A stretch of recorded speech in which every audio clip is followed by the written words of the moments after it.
Baik, Assalamualaikum warahmatullahi wabarakatuh. Selamat pagi, sore, siang, dan malam teman-teman semua.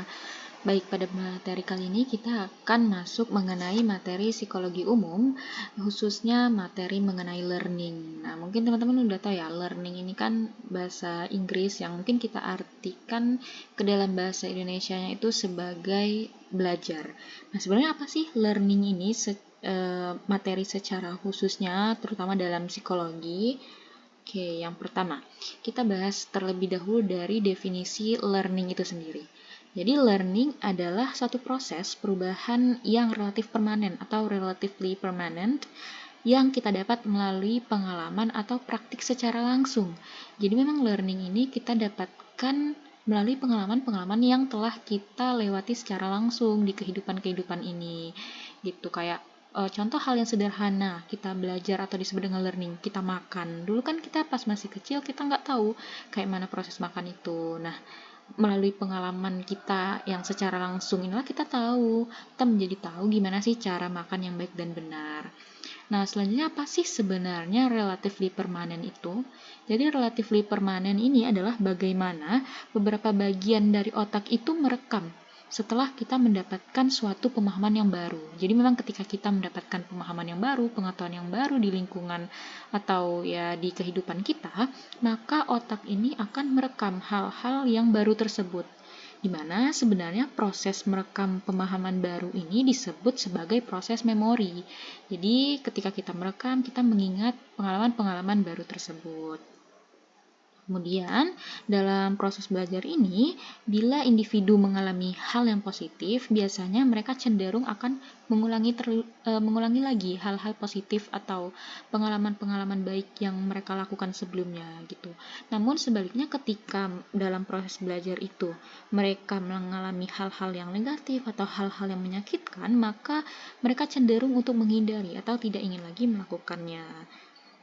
Nah, contohnya hal yang positif ketika kita lakukan dalam pembelajaran. Misal, kita merasa bahwa jika kita terus memahami materi sebelum dimulai di kelas, artinya kita belajar terlebih dahulu sebelum pertemuan kelas, maka kita akan menjadi aktif di kelas.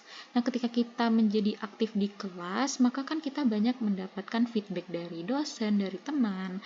Nah, maka hal ini akan memberikan pengalaman-pengalaman yang positif, sehingga ketika kita merasakan pengalaman ini adalah hal yang positif, maka kita cenderung untuk melakukan hal yang sama karena memang hasilnya ini positif menurut diri kita gitu. Sedangkan kalau contoh yang negatif, bila kita pernah ditilang oleh polisi di satu jalan A, maka kita cenderung tidak ingin lagi melewati jalan tersebut karena memang di dalam memori atau rekaman ingatan kita, hal tersebut adalah hal negatif yang harus dihindari dan kita tidak ingin lagi mendapatkan akibat yang sama dari hal yang sebelumnya kita lakukan. Gitu. Nah, tapi perlu diingat bahwa memang tidak semua perubahan itu memerlukan pembelajaran, seperti perubahan pada gen kita. Gitu.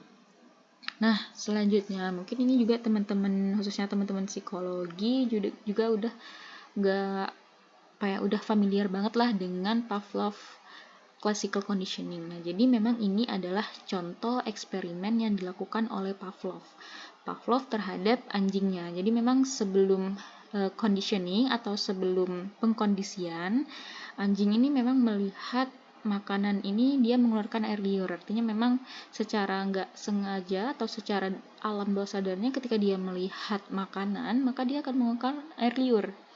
Kemudian sebelum pengkondisian, ketika dia hanya dilihatkan bel atau disebut sebagai netral stimulus, dia tidak bereaksi apa-apa. Artinya dia hanya melihat bel itu ya sebagai benda yang tidak menimbulkan reaksi apapun pada dirinya. Nah, selama pengkondisian, bel dan makanan ini disatukan. Jadi ketika ada makanan, maka akan dibunyikan bel tersebut. Gitu. Nah, jadi si anjing ini mengeluarkan air liur karena dia berpikir bahwa setiap ada makanan pasti ada bel gitu, atau sebaliknya setiap ada bel pasti ada makanan. Nah, untuk itu setelah pengkondisian ini, ketika disajikan bunyi bel saja, air liur anjing itu akan keluar gitu, karena dia berpikir bahwa ketika bunyi bel pasti akan ada makanan gitu. Nah, jadi itu cara kerja dari Pavlov classical conditioning atau classical conditioning aja. Nah, ini beberapa istilah yang biasanya digunakan dalam classical conditioning.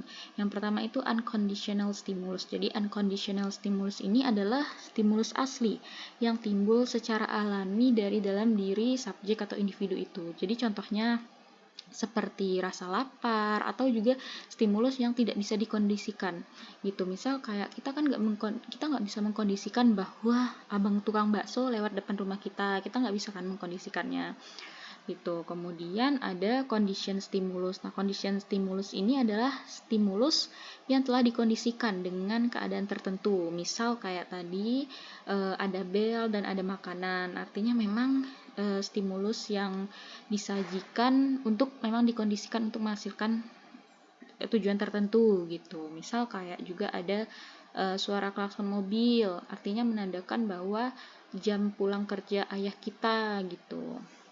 Kemudian kalau untuk natural stimulus adalah stimulus yang tidak menimbulkan respon tertentu. Jadi memang natural stimulus ini stimulus yang belum diberi apa-apa. Misal kita hanya sekedar melihat kipas angin, motor, ataupun benda-benda di sekitar kita, itu adalah suatu natural stimulus karena kita tidak ada hal-hal lain yang disajikan dengan stimulus tersebut gitu.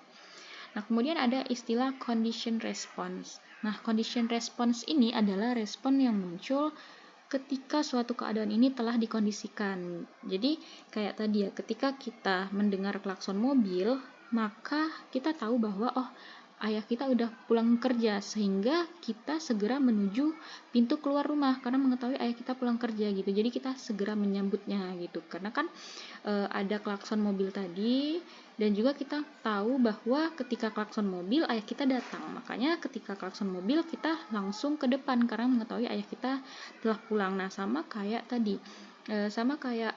Makanan dan bel tadi. Ketika kita hanya ketika anjing tadi mendengarkan bel saja, dia kan langsung melakukan air liur karena dia menganggap bahwa ketika udah bunyi bel pasti ada makanan gitu. Nah, begitupun unconditioned response. Nah, unconditioned response ini adalah respon yang muncul secara alami tanpa disadari. Misal, ketika kita mencium aroma masakan ibu, perut kita menjadi lapar dan ingin segera makan. Nah, kemudian ada lagi setelah classical conditioning ini ada lagi learning yang disebut sebagai operant conditioning.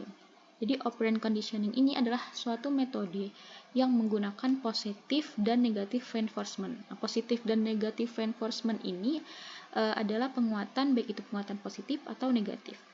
Jadi memang Skinner ini berpendapat bahwa setiap tindakan yang dibuat akan ada konsekuensinya, seperti perbuatan positif akan memperoleh penghargaan dan perbuatan negatif akan memperoleh hukuman.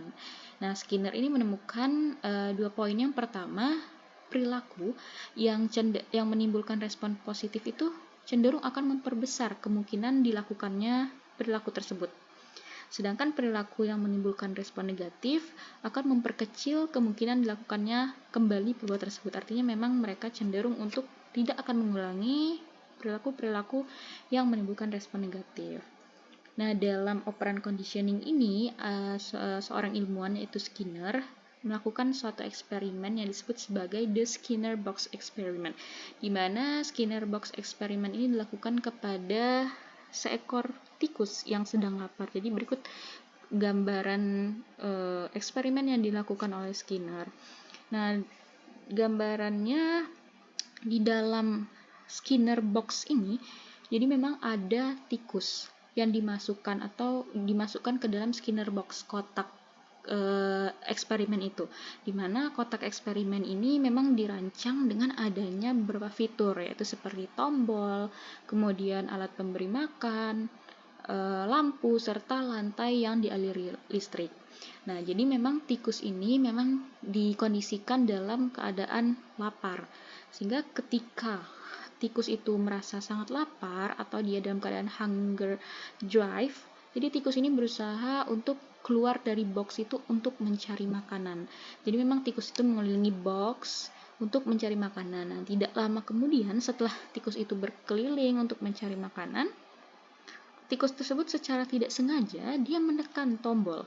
Nah, menekan tombol ini dan keluarlah makanan dari tempat tersebut. Nah, karena ketidaksengajaannya tadi, dia mempelajari bahwa, ketika dia lapar, dia harus menekan tombol untuk mendapatkan makanan.